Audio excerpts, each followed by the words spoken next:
This evening, the lights of the bar were glowing welcomingly as usual. Inside, there was a buzz and clamor of visitors gathered there.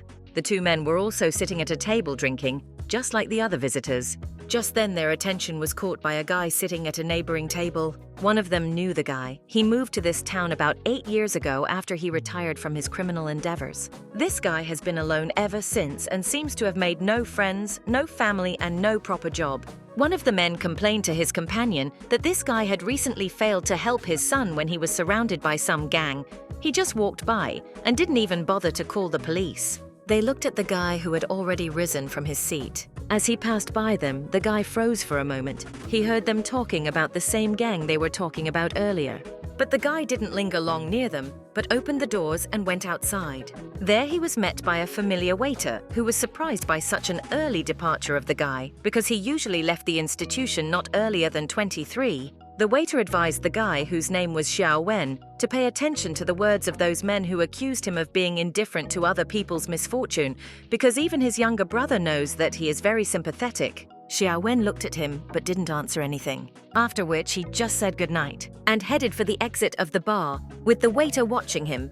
The waiter thought that Wen was a pretty good-looking beta and would probably be a good match for his son if only he had a steady job and wasn't so modest. Sometime later, Wen reached his home. Clicking the lock, he opened the door, whereupon the lad passed into the room. He walked over to the table where the coffee cup stood and put down the folder he had brought with him, then took a cup and sipped coffee from it. Just then, he heard an indistinct noise and froze in place.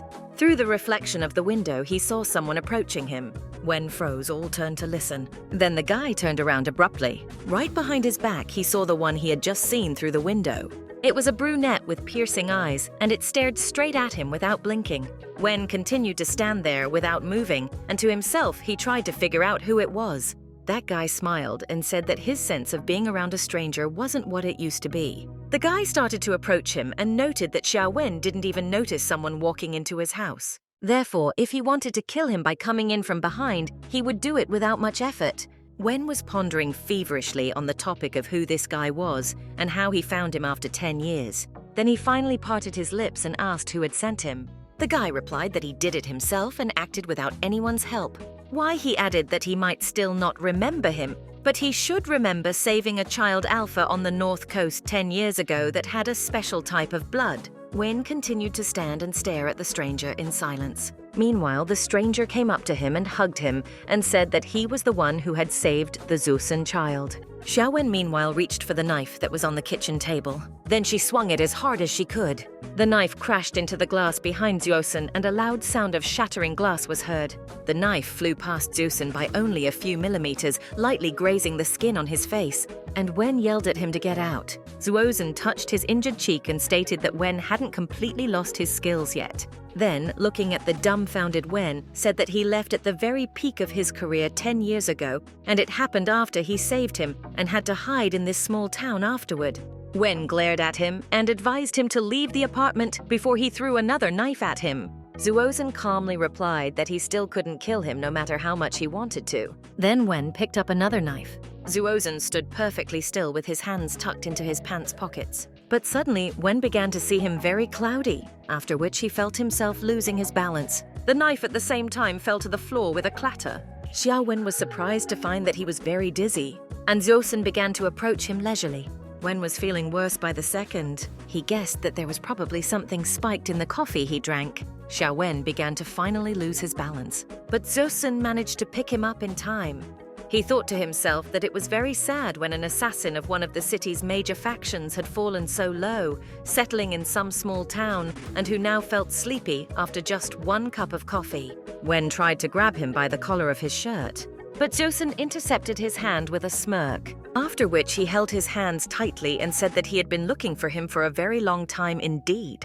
And looking into Wen's eyes, he added that he had spent a whole 10 years searching for him. But now Zuozen was satisfied, for his labors had been crowned with success. A while ago, a little boy stood and looked up at the roof of a high-rise building. He then caught his father's attention and yelled that there was someone at the top of the building. Dad looked over there and said it was a killer named Jing. This guy wore a mask and gloves. They called him the Thorn. All national criminals, human traffickers, and web manipulators could be his targets, the father explained to the child. He also explained to his son that he was the first to realize that someone was here. He added that if he wanted to hire an assassin in the future, it should be someone like this guy. A boy named Jason looked at his dad and asked if he used his services too. My father replied that he is his regular customer and every assignment this guy does is perfect. Jason then asked if they couldn't ask this killer to protect them so he could go with his father. Dad sighed heavily and tried to clarify. He said they just don't have the money right now to afford to take their son with them this time. The boy looked up once more. The thorn seemed not to notice him. And then he squinted his eyes, and it was clear that he noticed the look directed at him. The boy flinched, catching his gaze. And father told him not to be afraid of this guy. The father also looked up carefully, as did his son. And the killer stayed upstairs at home for a while longer. Then he ran away. Now there was no one else at the top of the building. In the meantime, Zosun's father had reached out to his partners and asked them to take the boy to meet the girl Christine at the North Shore warehouse in a week. And if he did well, he would join him. And to the boy himself, he instructed him to look after his uncles, to always be vigilant, and if he encountered a bandit, to defend himself as he had been taught. Whereupon the father waved his hand and said goodbye to the child, and the boy who was left alone turned to his uncles and asked that if he asked Jing for help, maybe he could help him and deal with all the bad people that were bothering his daddy. The uncles replied that it was useless as Jing was on another assignment and would not take the job unless they raised the price for it. However, the young master should not care about such things, as it is quite dangerous to mess with such criminals as Jing is anyway. The boy only sighed sadly. And to himself, he remembered Jin's image and thought to himself that he must be different. Our time at Zosun's house. Zuosun sat slumped on the couch, with Wen sleeping on the bed beside him. Zuosun suddenly heard some movement from the side of the bed, and he looked over there, after which he pronounced that Wen was finally awake. Wen actually opened his eyes and heard his name being called, after which he tried to stand up, but Zuosun advised him to be more careful as the dosage was quite significant, and all Wen could do was ask him a question. Looking at Zuosun, he asked why the man was looking for him. Wen wondered what he wanted from him. Zuosun replied that he wanted to know everything about him, then hid his hands in his pockets per custom and shrugged that he saw no other choice but to do so. Zuosun looked at Wen and said that he was looking for him to get answers to questions that had been tormenting him for a long time. Wen watched him with suspense, and Zosun came even closer and said that he might feel that he was somewhat ungrateful for past kindness. And sitting down next to Wen on the bed, he declared that at last, after 10 years, he was near the object of his lust, and asked Wen if he was familiar with this feeling of unbearable longing, finding almost to despair. And at the same time, Jing caught the peculiar fragrance emanating from the guy. Wen remembered that this scent wasn't there when he passed out. He remembered being warned 10 years ago that he was making a terrible mistake. The child he saved has a special bloodline that comes from his father's lineage, and a betas like Jing, who is 70% unaffected by omega and alpha pheromones, can be threatened by a special child like Zuosun.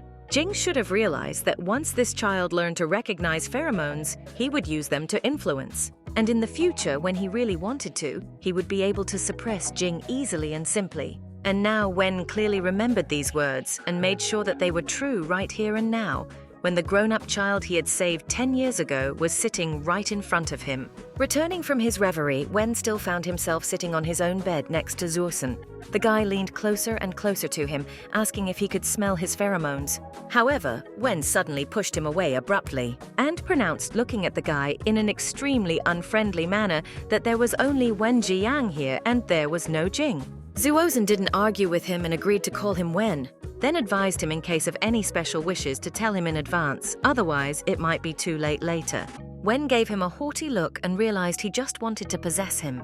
In fact, with this, Zuosun wasn't the least bit different from the other guys who used to be obsessed with him. It seemed like those words really hurt the guy's feelings. Zuosun shook his head and said that not only was he fixated on him, but he had remembered him for all 10 years and would certainly be more obedient than some other guys. Wen snorted angrily and wondered why he hadn't listened to him then when he asked him to leave. And then he raised his head and demanded that the guy stop letting his pheromones flow and close his eyes now.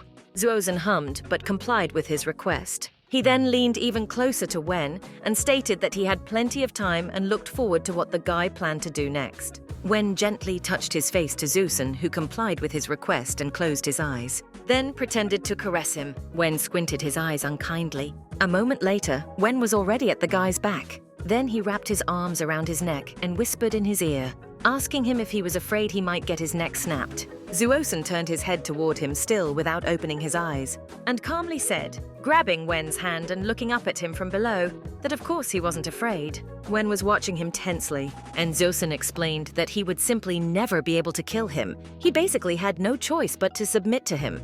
Wen looked at him with some bewilderment and surprise. This sight truly amused Zuosun, but Wen suddenly moved away from him abruptly again, and it didn't please Zuosun much. After which, Wen again asked him to close his eyes and turn towards him, to which Zuosun smilingly agreed. He complied with his request, but couldn't resist a barb, dropping that Wen couldn't escape him anyway. Zuosun stated that the longer he kept him waiting, the harder it would be for himself later. However, Wen was already gone. Zuosun was sitting on the bed alone. The boy realized that by using pheromone, Wen had purposely distracted him and escaped. He breathed in that pleasant aroma and realized that he really needed to be very careful with this guy. Though in truth, the scent of the beta that was Wen was somewhat confusing him, he probably had some secret. That's when an assistant came to Zuosun and said that Jing had just escaped and they couldn't stop him. Zuosun was more than a little angry at their display of weakness, but his assistant countered him that Jing was indeed very strong and difficult to deal with. Not only that, Jing also made the assistant give him his pants and shoes since Zuosun had managed to hide them. Zuosun stood up and headed for the exit while throwing in a side note to put all the assassins on alert. They were going to get their elder back safely today. Meanwhile, Xiaowen walked down the street with a quick step and bumped into his neighbors every now and then. This didn't surprise the guy in the slightest, as everyone knew each other in this small town. Then he stopped outside a house and thought that this old villa had been recently renovated but was still empty and had been bought by Zuo Sen of sorts. Looking at the house, he thought that the worst part of everything that had happened to him was perhaps that he had impersonated a beta who had special pheromones to escape. He just happened to be someone who belongs to a rare group of beta males who develop special pheromones after adulthood. And his pheromones were also special. They brought him wealth. The first time, when he was 14 years old, Wen was able to discover gold with the help of pheromones. His pheromones were similar to a famous plant that legend says sought wealth called meadow horsetail. And it was this phenomenon that enabled him to become an independent assassin 10 years ago. Soon Wen reached his home. Once inside, he slammed the door loudly, after which he looked around, walked over to the desk but pushed back the desk drawer. But what he saw there made him unpleasantly surprised. The box was empty. Then Wen headed for another table. He pushed the edge of the floor tile aside and poked around in the recess that opened up, after which he cursed foully as all his ammunition was seized. Wen knew that Zuosun, instead of taking him away while he was unconscious, had bought a villa in the neighborhood here. The boy wondered what had happened that made him stay. Then, as if remembering something, he rushed up the stairs. Wen carefully opened the door to the roof of the house. He clearly didn't expect to see what he saw here. There were assassins all over the roof just like he had been before. Wen slid his gaze over everyone in front of him. It bothered the guy a little that there were too many of them. That's when the killers recognized him. Wen looked around confused, as at the same moment one of the guys with a knife rushed at him from somewhere above. It didn't work out the way he intended, however. Wen intercepted his initiative and plowed the guy to the ground himself, saddling him for comfort. Wen pressed a knife to the guy's neck, and the guy gibbered that he was his favorite killer. This behavior of the lad somewhat puzzled Wen. He looked around confused as the guy offered to do whatever he wanted with him. And in the next instant, Wen had already punched him angrily. Glaring angrily at the guy, he asked what he wanted from him, and the other guy replied that he should give up and join them. Otherwise, the guy nodded at the similar ones below. They might get hurt. Wen realized he was right when he realized they were using the city as bait. He then stuck the knife next to the face of the guy he caught and yelled to the other killers that if they touched anyone, he would kill this guy. But the killer just shrugged, because that guy is exactly the kind of guy who wants to die at his hands. Wen raised the knife and felt his hand shake, and the guy in front of him asked, why didn't he just give up? Then he saw that Jing was looking at his brother and wanted to jump to him, and he was worried that Wen wouldn't be able to do that in his current state. Before he could finish speaking, Wen rushed forward. He jumped forward, after which he swung his hand sharply. Wen seemed to see nothing around him except his goal, as suddenly felt that he was grabbed by someone. The guy threw the knife forward, and that one landed with a clang, and Wen saw Zuosun in front of him. The guy looked at him reproachfully and grabbed him in an armful and declared that he was putting his life in great danger. Wen undoubtedly recognized him, after which he grabbed him by the shirt and demanded that he dare not harm anyone in this town. Zuosen smirked and replied that it was up to him. He has a choice to make, it's either him or the city. Wen looked down at the street again. He then clenched Joseon's shirt even tighter in his hands. He was well aware that in his current state, the odds were stacked against him in this situation. Wen stood silent for a while, breathing heavily, after which he pushed Joseon away from you.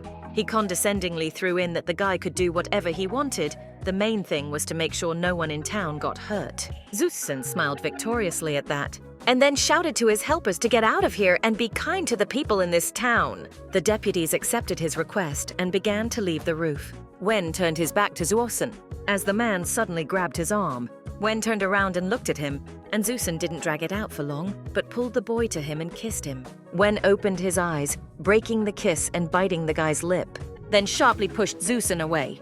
The guy yelped and noted that he was in quite a bit of pain. Afterward, he looked at Wen and asked how he could have bitten him so hard. Wen answered nothing, putting his hand to his lips and looking at Joseon with all hostility. And Joseon grinned and stated that if he had made out with anyone before, he would find and kill them all. Wen took a deep breath and replied that no matter what he wanted from him, he'd better stop. Otherwise it'll be worse. He'll kill him. Joseon was genuinely indignant at this, for he had worked for over 10 years, and why should he now abandon the labors of so many years? Wen stared at him unblinking, and Joseon suddenly headed towards Wen again. He stated that he has put up with all kinds of inconveniences for all these 10 years, but he still found him, and for that, he should commend him, not discourage him. Joseon cautiously approached Wen. He came closer and closer to the guy, then leaned his hands on the wall, pinning the guy down. Joseon explained to the boy that he wasn't going to stop there. The desire to find him went far beyond just looking for him. He does wish to establish a closer relationship with him. The kind of relationship where they couldn't live without each other. Wen stared at the guy in silence, as if digesting what he had just heard, and afterwards rudely replied that he wanted absolutely no relationship with him. Joseon calmly held his gaze, and remarked that in principle he had foreseen this development. Then he touched Wen and promised to begin pursuing him through bodily caresses. Wen grabbed Joseon's arm, preventing him from touching himself. Joseon looked at the boy perplexed, and grinned, noting that Wen seemed to have forgotten their recent conversation. And smugly looking at the surprised Wen, Joseon explained that he had a lot of dirt on him. Wen loosened his grip, and then he let go of Joseon's hand. The boy held out his palm to him again and ran his hand along the back of his neck, and then started leaning closer and closer to him. Wen popped his head up and offered to leave the roof to do what he wanted inside the house. Joseon didn't stop to ask what he was afraid of, and suddenly abruptly changed the subject by asking Wen where his tonsils were. The belief is that if Beta has flavorful tonsils, it is unusual to be in any one part of the body, such as the mouth or chest. Wen touched his face and clarified, wasn't it in case he couldn't find the place, he couldn't mark it? Joseon replied that with his unique blood type, he suppressed Beth to kill them and never used to mark them because he only wants him alone. He leaned over to Wen and whispered ingratiatingly, wasn't he curious just thinking about it? Because maybe it could even cause him to start his heat cycles. Wen rolled his eyes in surprise and wanted to retreat, but there was still a wall behind him, then barked at Joseon to do whatever he wanted with him, but let him leave the flavored tonsils alone. But Joseon didn't seem to be listening to him at all, his attention fixed on the guy's neck. He smiled, because he had found what he was looking for, and it was on the right side of his neck. Wen didn't particularly like the fact that Joseon could figure them out so easily. After all, they had been his secret weapon all along. Joseon seemed to have noticed Beta's concern as well. Joseon condescendingly promised to leave Wen's tonsils alone, but he hopes he can continue to touch Beta. Wen shrugged and didn't object. Joseon explained to him that he did not want to force him to do anything. However, the last time they talked, Beta just ran away. Joseon leaned even closer to Wen and stated that he wouldn't listen to him this time. After that, he forced himself into the man's neck. Joseon kept biting and biting the guy's neck. However, no matter how many times he repeated it, nothing happened.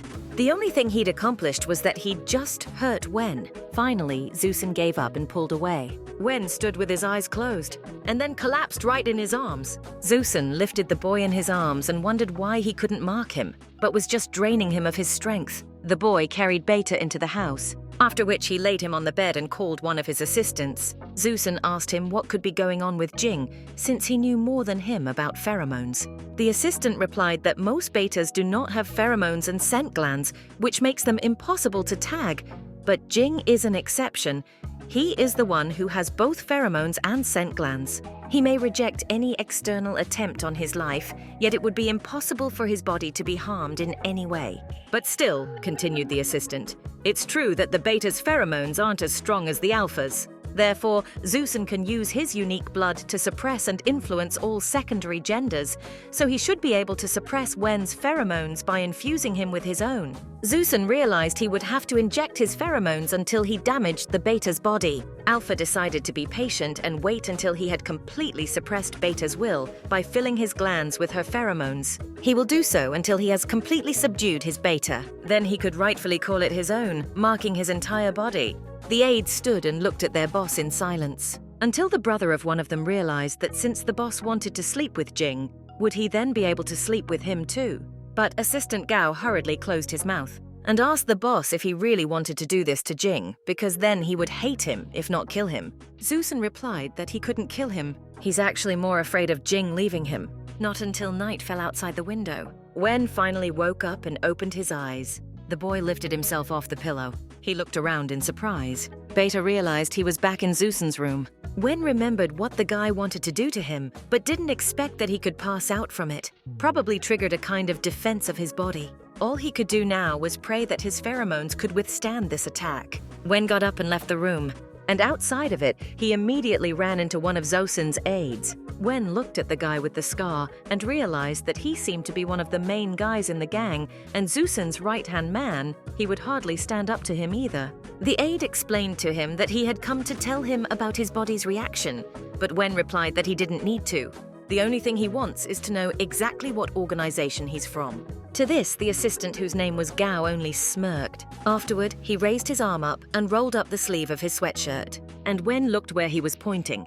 The guy had a tattoo on his arm that stood for organization, and this organization was well known to Wen. This organization only removed traitors from enemy organizations who were involved in illegal organ trafficking. And the leader of this organization was exactly who, when you saved Wen, and he could overstep and even kill anyone. Though Wen himself couldn't even imagine such a thing at the time. He never imagined that the leader of Barnett's organization would be Zusen, the child he once saved and who had become incredibly violent. Zusen looked at Wen carefully. The boy stared back at him with all eyes. And Zusen suddenly smiled and cheerfully said he was glad to have him in his organization. Wen didn't even find something to say to that. Beta leisurely began to approach Zusen, and the latter watched his actions with some bewilderment. Wen decided that he could use Barnett's organization to his advantage. Though one had to hand it to him, he hadn't expected in any way from Zusen that he could lead such a dangerous organization compared to others. The guy paced the room excitedly, realizing that the situation was out of his control. Wen felt his elbow being grabbed. Beta turned around abruptly and found himself in the unenviable position of being pinned against the wall by Zusen. He demanded that he be released. But Zusen didn't even move, just asking why Wen disliked the fact that he was a member of the organization so much, since he were doing practically the same thing. Wen objected that that wasn't true at all, and he was curious as to who Zusen had gotten into the organization. Zusen explained that it was his choice. Otherwise, how else would he still find his father's killers and him, Jin? And his ultimate goal is to kill all the instigators, namely the founder of the group, Kalfa. This founder's name is Cliff Quentin, and Wen should be familiar with him. Wen really knew who the guy was talking about. He realized that Zumen could really get on his trail, and so he hastened to assure the lad that Cliff Quentin was very dangerous, and it was best not to touch him. Zusen figured that since Wen knew of this leader's support, they were probably also following him to help him. But Wen objected. He followed a completely different goal and just wanted to eliminate those he couldn't eliminate then. Zusen snorted, for Wen had lost his form so much that even he had no trouble finding him and starting to manipulate him. How then are they going to deal with a strong opponent like Cliff? Besides, once he decided to take revenge, no one would be able to stop him from doing so. Wen was not pleased to hear that he had lost his form. Although it was true, because this child was saved 10 years ago, he was traumatized and his acuity and perception are not as sharp as they used to be. For a while, they looked at each other in silence. Finally, Zosun put his arm around Wen and decided to find out why Jing just wouldn't admit that he was worried about him. Wen cut off that he wasn't worried about him at all. Zosun didn't seem to believe it much, and Wen took advantage of his confusion and pushed him roughly away from him. Then Zosun pulled away and told him not to meddle in his affairs since he didn't care about his fate. He then got ready to leave to rest and allowed Wen if he wanted to take a walk around the estate. However, when the guy turned around, there was no longer anyone at the spot where Jing had just stood. Zosun only shook his head at that. Just then, an aide ran in and shouted that Wen had escaped through a first-floor window. He then asked what they should do now. Zosun calmly replied that in such a state, Wen was unlikely to get far. Of course, he realizes that they won't do anything to the people of the city, but after he found out what organization Zosun is a member of, the rules of the game have changed somewhat. Now Zosun will have to live a different life too, especially since times have changed now and people want him dead much more than they once wanted Jing dead. Therefore, he's sure that Wen won't abandon him, otherwise why did he then save him 10 years ago? And even if Wen does decide to run away, Zosun knows full well that he'll find him anyway. After a while, Zosun decided to check if his assistants had found Wen, but it was all in vain. Beta was nowhere to be found on the estate. Meanwhile, Wen had landed inaudibly on the roof of the building. He was a bit tired, as his form really wasn't in the best condition. His main trouble was that he was unsure of his actions and even felt a little sorry for Zosun. It also bothered him that his glands were now at risk as well. But at the same time, Jing was gnawed by doubts about whether Zosun could handle it alone. Though Onayu tried to push them away, they still kept him on his toes. Wen looked at Zosun's house, after which he resolutely headed inside. He walked straight into Zosun's bedroom, as there was no one guarding the roof. And Wen also saw that the windows of the house were open too. This discouraged the guy somewhat, as he didn't understand how, with such a careless attitude towards safety, Zosun was still alive. Although as the head of the organization, he behaved extremely irresponsibly. Zosun was asleep and didn't even move when Wen moved closer to his bed. Wen froze right in front of the guy and stared at him. Zosun seemed so defenseless to him, just like a child. Wen reached out to run a hand through his hair, but he stopped halfway through. Wen was surprised at his thoughts, because he realized that Zosun was no longer the child he was 10 years ago. He remembered how Zosun had sought comfort and protection in him. Wen tried to push the memories away from him. He turned and wanted to leave, as he was beginning to regret coming here at all. But then Zosun took his hand and pulled it to his side. The next instant, Wen found himself pinned to the bed, with Zosun writhed over him. Zosun wondered if he really wasn't going anywhere. Wen only snorted. How could he run somewhere with such poor stamina? He tried to wrench his arm away and asked me not to grab him so hard. Zosun loosened his grip and explained that he was just afraid of losing him. After all, he had already lost everything once, and then Wen was the only one who could take care of him. Even though Jing felt his dependence on him, he still decided to leave then. And little Zosun then hated him for being heartless. After all, he couldn't even hold his hand, was completely helpless in front of Wen. And now he is unlikely to leave Zosun, as he feels guilty for not being able to save his father once and will fear for him all the time now. Wen exhaled and stated that it was all long in the past, despite the fact that Zosun is the only one in the entire story he's ever saved at all. He has absolutely no intention of taking responsibility for anyone, so he doesn't care what path that same Zosun chooses. It won't have anything to do with him. Zosun stared at him unblinking for a few seconds. Then he exhaled loudly. He didn't seem to believe Wen's words at all. Zosun then leaned even closer to Wen and stated that he now wanted to mock him even more. Wen wanted to refuse, but Zosun slammed into his neck without warning. Wen tried to break free, but all his attempts and pleas to stop it were futile. Finally, Zosun let go of him, and a distinct teeth mark was left on the guy's skin. Zosun admitted that he wasn't the least bit surprised by his words, for he had already left him once without regret. So he chooses to act with Wen's strength now, especially since he'll still have to reckon with him and won't be able to ignore or get rid of him. And it doesn't matter how stubborn he is, because once he marks his beta, nothing and no one can keep them apart. With those words, Alpha sank his teeth back into his beta. However, after a while, it still wasn't working out for him. This surprised Alpha more and more.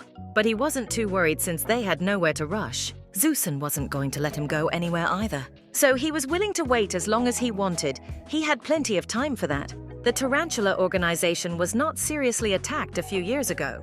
Perhaps they were experiencing one of the most powerful attacks in their history, complete with gunfire and explosions. The members of the organization looked around confused. They hid and tried to figure out who they had so crossed, kind of like their organization had killed the parents of whoever was after them now. No sooner had they finished that thought than they were overtaken by their pursuer. He pointed his weapon directly at them.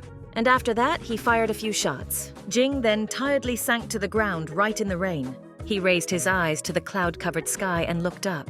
He finally got revenge on his parents' killers. Now there was nothing keeping him on this earth, and he was going to join his parents. Jing closed his eyes and cried.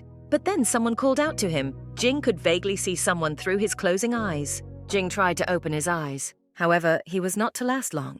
My eyes were stubbornly closing. After a while, he woke up in a place he was already completely unfamiliar with. Next to him was the man who had saved him.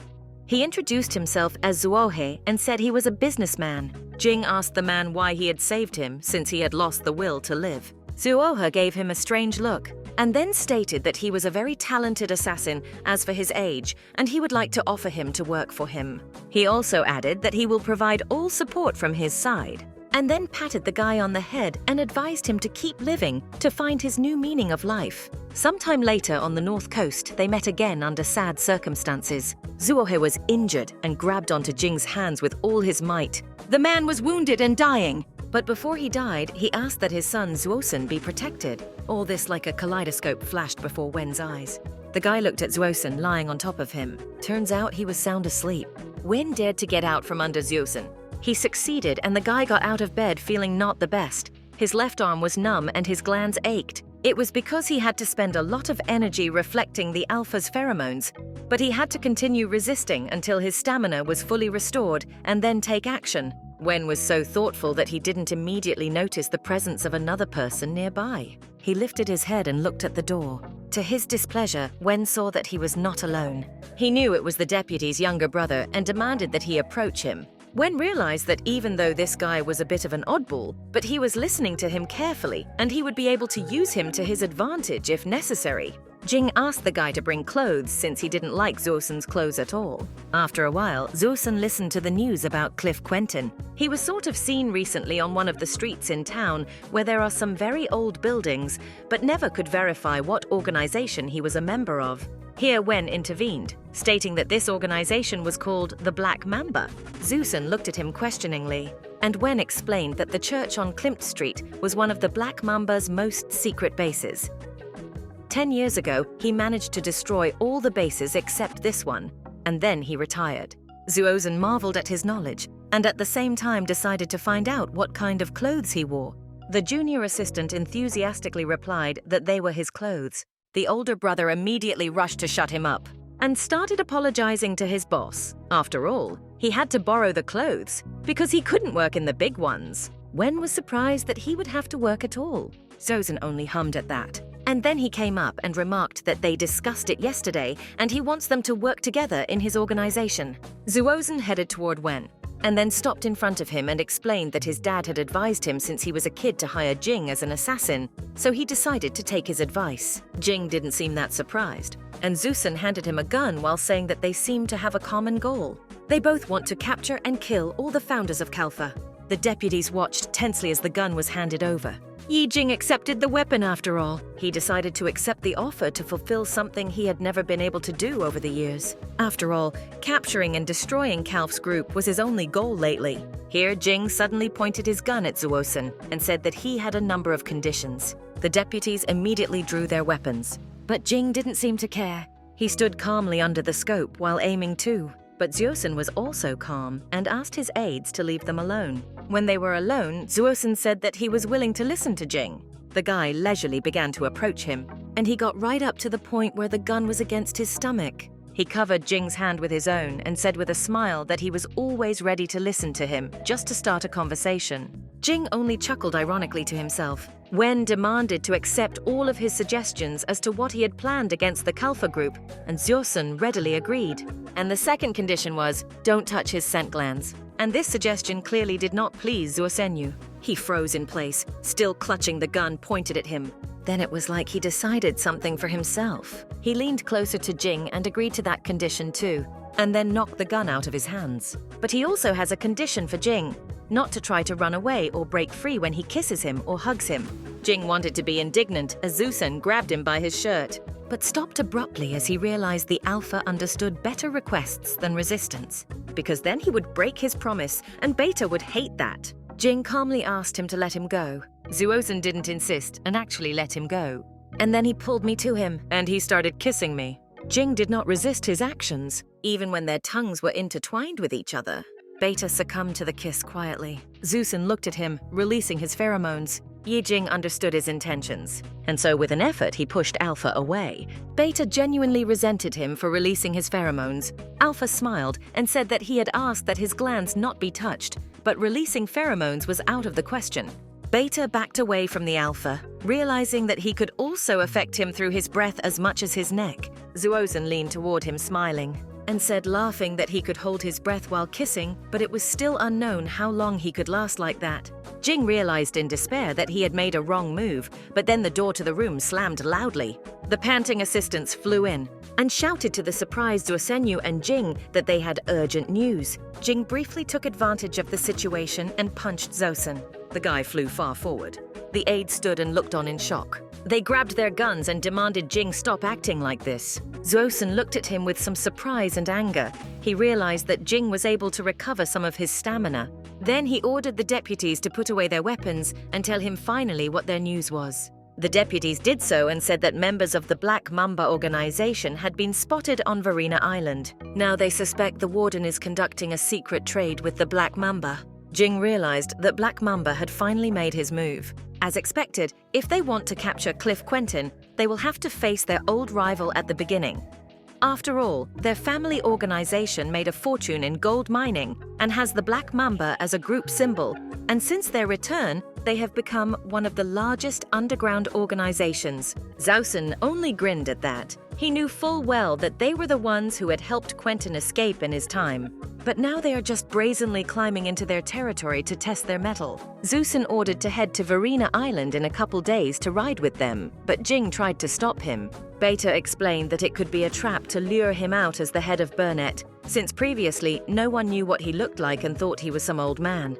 Therefore, it was better for Zuosenyu to continue to hide his identity and stay out of the way. Jing said this in one breath and looked at Zuosen. The guy advised not to think of him as a child. He never intended to hide his identity and never once feared them. Jing shook his head and called his actions reckless, especially since he had promised him to agree with his suggestions for the organization's cause. Zuosen smiled and replied that he was willing to accept his offer under the plan he himself had personally chosen.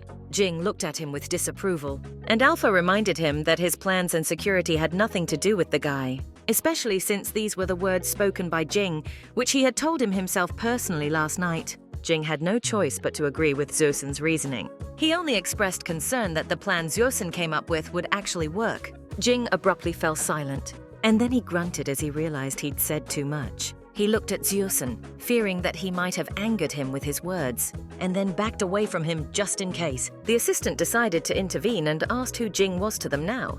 Maybe the boss wanted to make him his right-hand man. He needed to know that to know if he needed to bring strategies into the room for discussion. Zuosen only nodded affirmatively at that. After that, he was about to leave, instructing his assistants to keep an eye on Jing. Jing glanced after him, thinking that he was being more restrained with him this time. As promised, aides took him to the strategy room. The chief assistant introduced himself once more and began to gradually bring Jing up to speed. He told him about the hierarchy and some of the secrets of the organization, and Jing listened intently. At the moment, their task was to resolve the Black Mamba issue. Jing then decided to get down to business and asked how reliable the information was that the members of the Black Mamba were around Varina Island. Gao Renyu replied that this information was not fully confirmed and his betrayal would be difficult to prove. But it only angered him that he could use their interference in favor of his treachery against themselves. Renyu agreed with him and explained that at this stage, they would only pretend that she had come to them for verification. Then Jing said that there was a way to check whether or not Arin Island branch had traded with Black Mamba before, and they can verify this by searching the island for gold bars engraved with the Black Mamba faction. Renyu countered that the island was very large and bullion would not be easy to find. Jing pondered his words. In the meantime, the door to the room opened, and in walked Zusun while Jing pondered how they would most easily find the ingots. Zusun looked at the deputies and waved them over. They immediately understood and nodded, then quietly removed themselves from the room, and Zusun quietly walked over to Jing. Jing was busy thinking at this time and didn't notice anything. He only noticed when Zusun snuck up behind him and hugged him. Jing twitched sharply, and then he swung the knife in his hand, but stopped when the knife reached almost his throat. Jing could smell the odor of alcohol from Zusun, and immediately asked the guy about it. Zusun confirmed his assumption and added that he had been drinking very little. Jing rebuked him for being the only one working on strategies according to his plan, and Zusun replied that his perception level was very weak. After all, he had even detected the movement behind him, and it could indeed be dangerous. Jing somewhat tensed up at these words, and Zusun added that he wouldn't want anyone else to get to him and do any harm. After saying those words, Alpha kissed Beta's neck. Jing calmly reacted to this. He thought to himself that Zusun was actually more dangerous to him now than all the Alphas put together.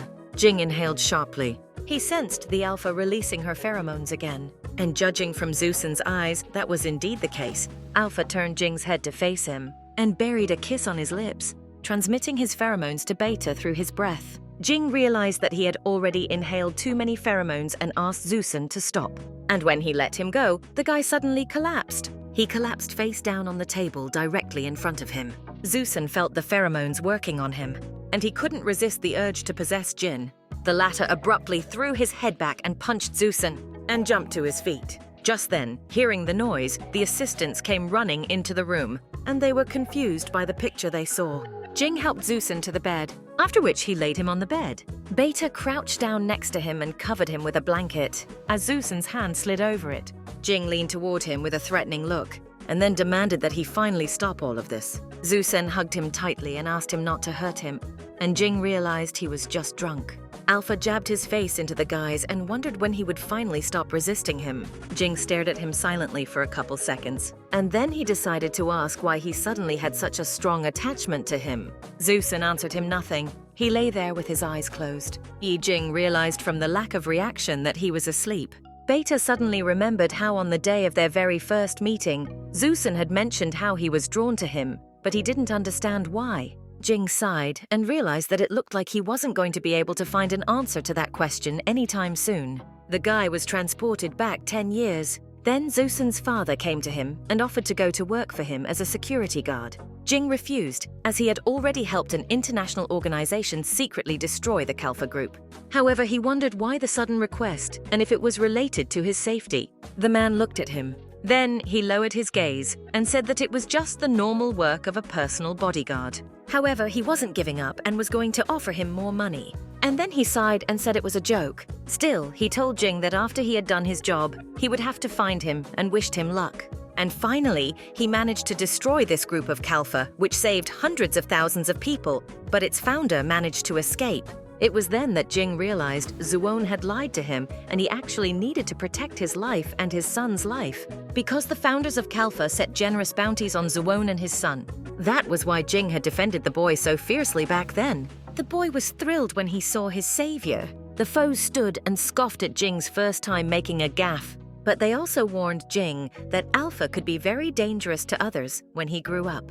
It was all about the Alphas in his lineage being unique. Once they revealed their secondary gender, their blood could influence and control members of the other genders. That's why the Alpha faction sent their men after them.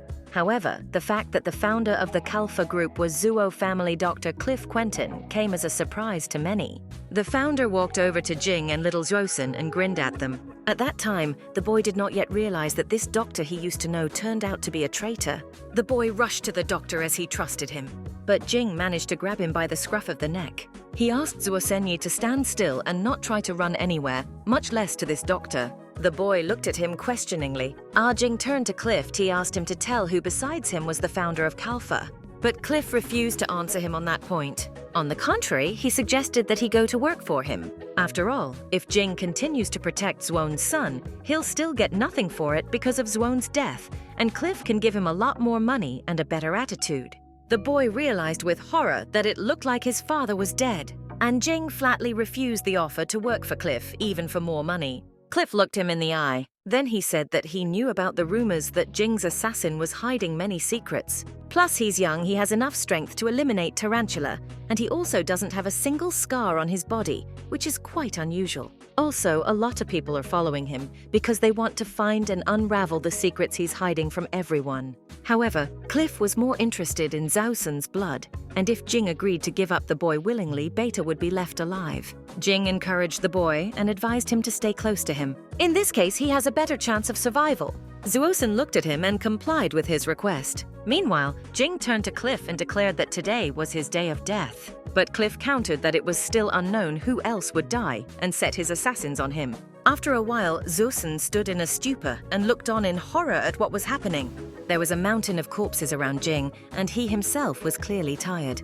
Quentin was shocked at what was happening, and his aide urged him to hurry up and escape while he had the chance. Cliff didn't want to leave and let Jing live. He pointed his gun at him, but suddenly changed his mind and shifted his aim to the boy. Jing came to be horrified at this prospect and rushed to the child's aid. And then a shot rang out loudly. Cliff Quentin was somewhat amazed that a killer like Jing would take a risk for a child.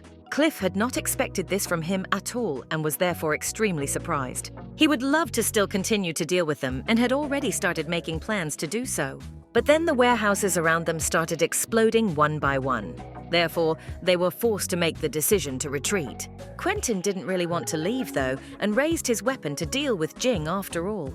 But glancing over to where Jing to Zhao Sun was still a second ago, Cliff didn't find them. They just sort of disappeared. Meanwhile, the warehouses around them continued to explode. Cliff realized that he had lost this time, but he was sure that the day would still come when he would personally kill Jing. In fact, Jing had actually managed to hide, and now little Zhao Sun was sitting next to him crying. He was very afraid that Jing would die. Suddenly, a car pulled up beside them. Uncle Zuona rushed to the child. But then, the man saw Zhao Sun sitting beside the bloodied Jin. Zhao Sun explained that his dad had died and asked him to save the killer. The man stepped back trying to figure out what was even going on here. But nevertheless, he helped them, for he had promised to take care of them to Zuona.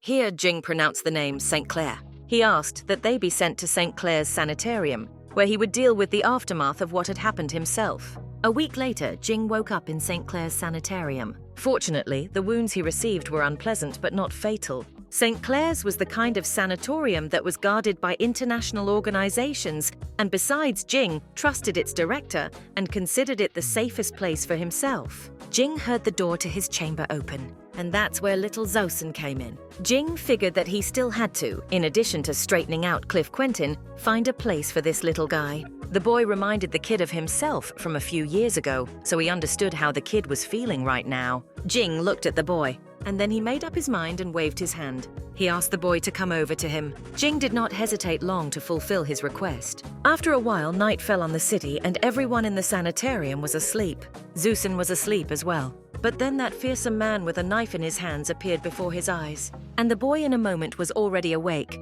He sat down on the bed and shrank into a ball of fear. Zhao Sun heard someone's footsteps approaching his room. The footsteps didn't stop, only got closer and closer.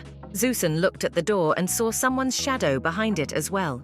And then someone started pushing the doors to the side. Zhao Sun looked there apprehensively. Then he jumped out of bed and rushed from the room with a scream.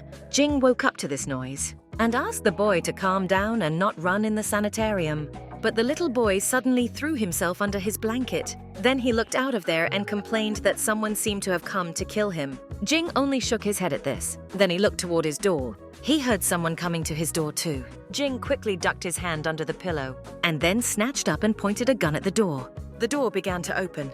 Jing slowly put his finger on the trigger of the gun. Just then, a hand appeared from behind the door and a voice familiar to Jin was heard. It was the director of the St. Clair Sanatorium, Daniel. Jing let out a sigh of relief and lowered his gun. And Daniel complained that the boy scared him and made a lot of noise, which might not reflect well on his work. Jing nodded at that. Then he called to the boy to come out from under the blanket. The adults explained to the child that they did not mean to do anything bad for him, but Zhao Sun was still shaking like an aspen leaf. Jing looked at the boy's condition and asked the principal to have the little one stay with him for the night, and added that Daniel himself could be free to go. Jing and Zhao Sun were silent and looked at each other, and Daniel gave them one last strange look before he left. Little Zhao Sun had a nightmare again. He dreamed he was being chased again by that terrible man who wanted to kill him. Zuozhen ran away from him with all his might. How unexpectedly in his dream he felt a light and pleasant fragrance. He looked back, but his pursuer began to scatter into the air. At this point, Zuozhen was finally able to wake up. He lay snuggled up to the sleeping Jing. The boy smelled a scent from him that could only be picked up by being in close proximity to him.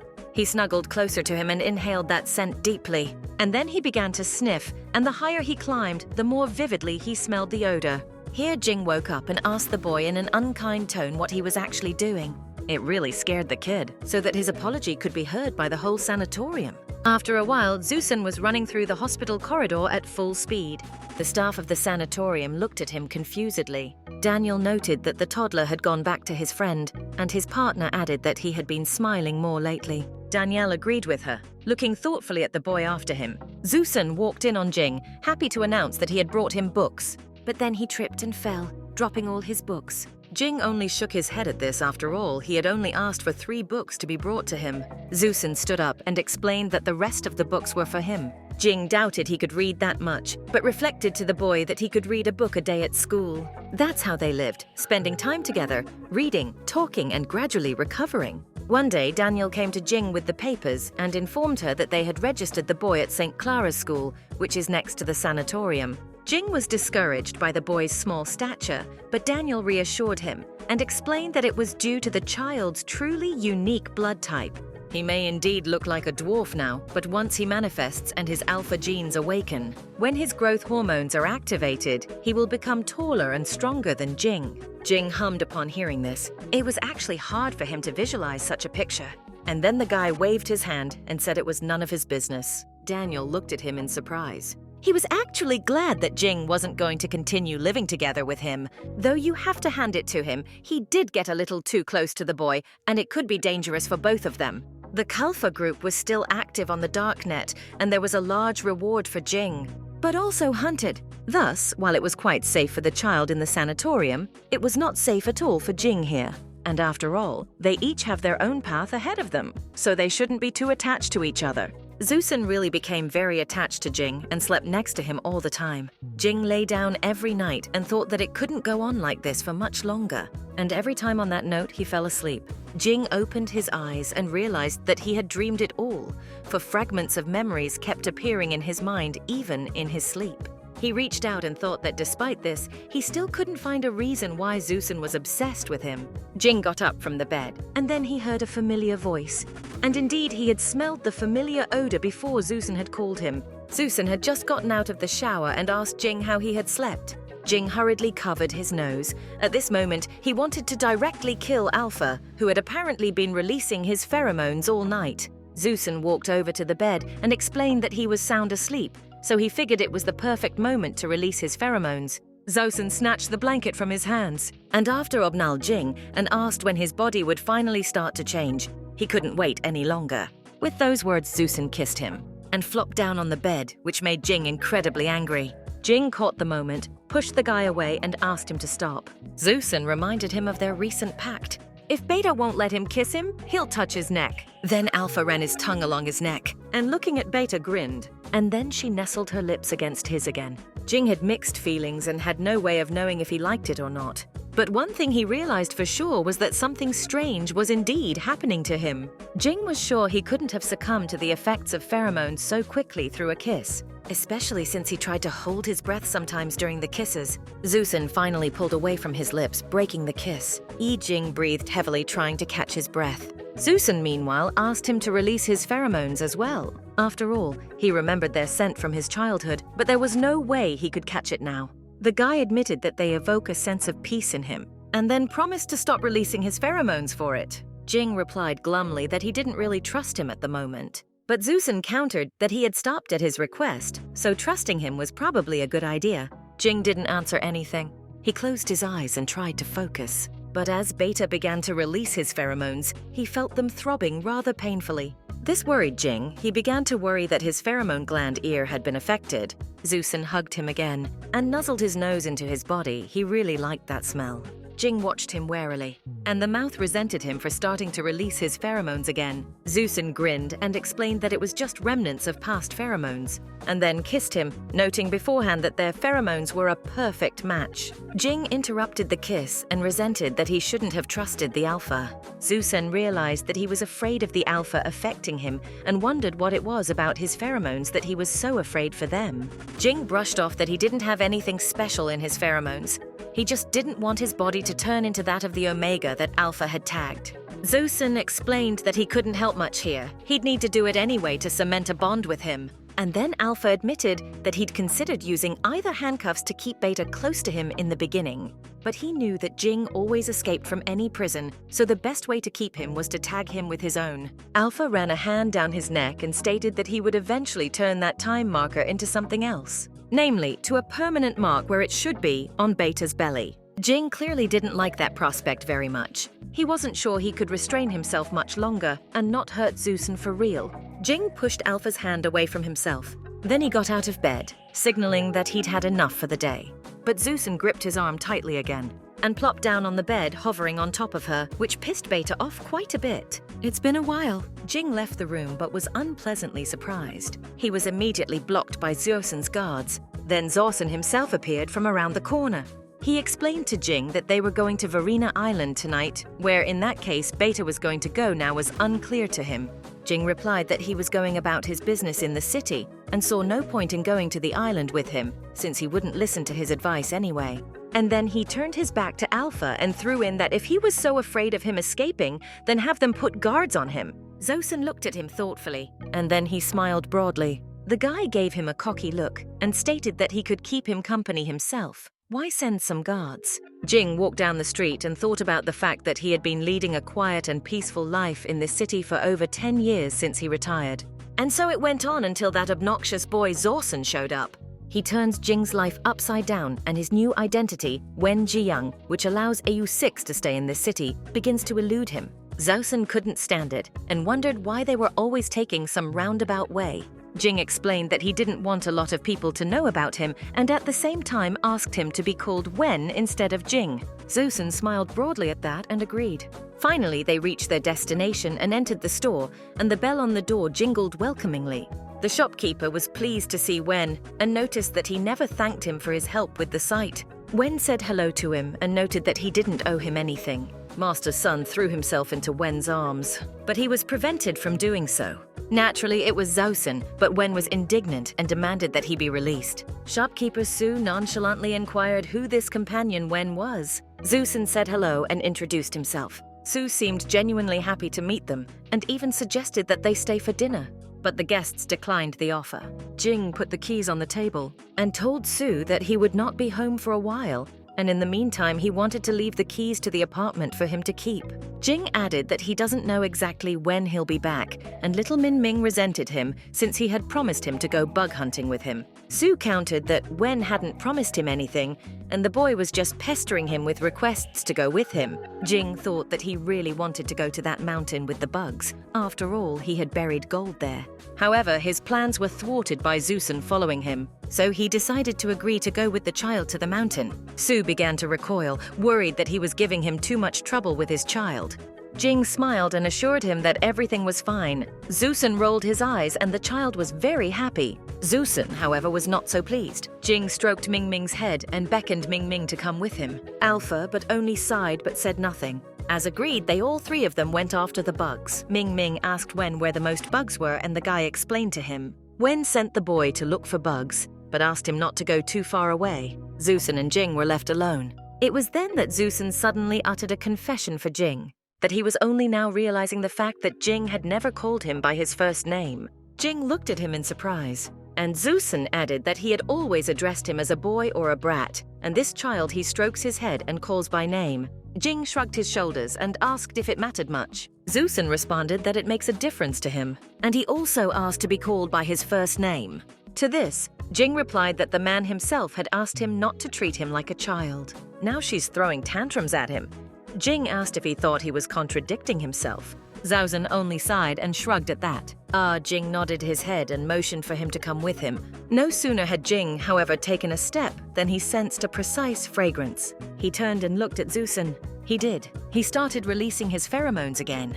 And then he drew Beta to him and said, looking that one in the eye, that if he thought he was acting like a child, he was now acting like an adult or not. Jing was indignant at this and shouted that they had a child with them. Zhaozhen stated that he didn't care for that, especially since he was still small and wouldn't understand the smell of pheromones. Before he could finish, they heard Min Min's voice asking for help, and Beta pushed Alpha away. Jing turned around. I replied that of course I would help the boy. Just as suddenly, Zhaozhen pushed him away and volunteered to help Min Ming himself. Because Wen wouldn't be able to reach them, Jing discovered to his horror that Alpha continued to release pheromones. Beta realized something was going on with him. He felt his heart racing and he was short of breath. Jing stepped back, trying to figure out what was wrong. After all, they weren't kissing, and it wasn't a lack of oxygen. His legs were suddenly absorbent cotton. Yijing settled down on the ground. He realized that it looked like his body was beginning to react to Zhaozhen's pheromones. Meanwhile, Ming was happy with the amount of bugs that Zhaozhen had helped him collect. The boy rushed over to Wen to show off and brag about his catch. However, there was no one at the spot where Jing had just been. Zhaozhen looked around confused, completely unable to understand where Jing could have gone. After a time, search parties were called to the area. However, not from the air, not from the ground. Jin could never be detected. Zhaozhen had been told that everything had been sealed off, and the boy wouldn't be able to get far anyway. Zhaozhen realized that he had just let his guard down. Jing had actually been planning this from the very beginning, when he had just said that he wanted to go to the city on business. He remembered how Jing had agreed to take the bug boy to the store when he met that gentleman. Even if it wasn't specifically in his plans, he may have decided to seize the moment. Zhaozhen guessed also that Jing had come here not just to help the boy, but for some personal reason. So the lad decided that the direction in which they were going would then perhaps see him towards the target of Jing's interest. Jing ran with all his legs, picking his way through the foliage. He hadn't expected the Alpha's special blood type to affect him so strongly. That was probably why he and his father had been hunted so hard and wanted to kill Kalfa then. Jing realized that although his main goal was to destroy the founders of Kalfa, he needed to protect his pheromone glands first. Jing rolled down the hill with ease. He found himself right in front of the place where the gold he had accumulated in this city was hidden. Even though it's been too long since he's been here and things have gotten pretty overgrown, Jing didn't doubt in the slightest that with the help of his pheromones, he would find what he wanted. The guy just thought he should disappear with the gold first, as he felt something. And then he heard footsteps approaching him. Jing turned back around fearfully, and at the same second, Zhaozhen attacked him and knocked him to the ground. Jing was incredibly surprised that he had managed to find him, and Zhaozhen exhaled a sigh of relief that he was able to find him. Jing gathered all his strength into one and attacked Alpha, then took advantage of the situation to make a run for it, but was immediately caught by Alpha. Zhaozhen admitted that he does fight painfully, but at the same time he was amazed by Jing's stamina to recover so quickly. And then he grabbed him by the neck and declared that since he had broken their pact, there was nothing stopping him from touching his pheromone glands. With those words, Alpha sank into Beta's neck for the umpteenth time. Jing could barely push the air out of his lungs from the pain, and Zhaozhen smelled his pheromones again and suggested he just give up because Beta could never beat Alpha. Jing barely got it out of him that it wasn't his pheromones, and that smell was that of the horsetail surrounding them. But Zhaozhen didn't seem to be listening to him at all. He only stroked Jing, glad that Beta hadn't fainted this time, so his body was getting used to his pheromones. Alpha then leaned closer to him and inquired ingratiatingly about his body temperature, wondering if he had escaped him just because he felt a change in his body. Jing jumped at such words and hurriedly assured Alpha that it was not true at all. But Zhaozhen didn't seem to believe him one bit. He just pulled Beta even tighter against him and hummed that he could find out from his own body. Alpha began to leisurely caress Jin, and he wriggled in his arms like he'd probably never wriggled in his life before. Zhaozhen smiled and rather remarked that Beta had come after only a few strokes. How could he after that claim that nothing with his body had changed? Jing barked at him to shut up and stop all this, or he would definitely finish him off. Zhaozhen nonchalantly replied that it was his own fault as he was the first to break their pact. Therefore, he will not stop now and will continue to pursue his Beta until he establishes the closest bond with him. Even though Jing, through his groans, tried to stop Zhaozhen, he couldn't deny the fact that he was having a lot of fun with him. Omit the explicit ones. But Jing didn't give up and calling Zusen by name asked him to stop. Zusen only smiled at that and hummed that it was too late for that now, even though he had learned his name. Alpha began to gradually enter Beta, giving the latter more and more pleasure. And finally, he succeeded in doing what he had longed for, mastering Jin. Beta didn't push his Alpha away now, but rather flushed and kissed him. And Zusen was extremely pleased that he could finally make their bond even deeper. He bit the back of Jing's neck again, but this time the man didn't push him away. Jing felt waves of alpha pheromones pass through the upper parts of his glands, slowly taking over his body. Thus, beta pheromones gradually lost ground and disappeared. And with them, Jin's consciousness slipped away. Zusen saw, not without pleasure, that his mark was now remaining on Beta's body. It appeared that Alpha might have temporarily left his mark on his body. Jing didn't answer anything as he was unconscious. And Alpha thought that it didn't matter if the mark eventually disappeared from Beta's body due to blood exchange, he would mark it from time to time. And will continue to do so until Jing's physiology changes completely.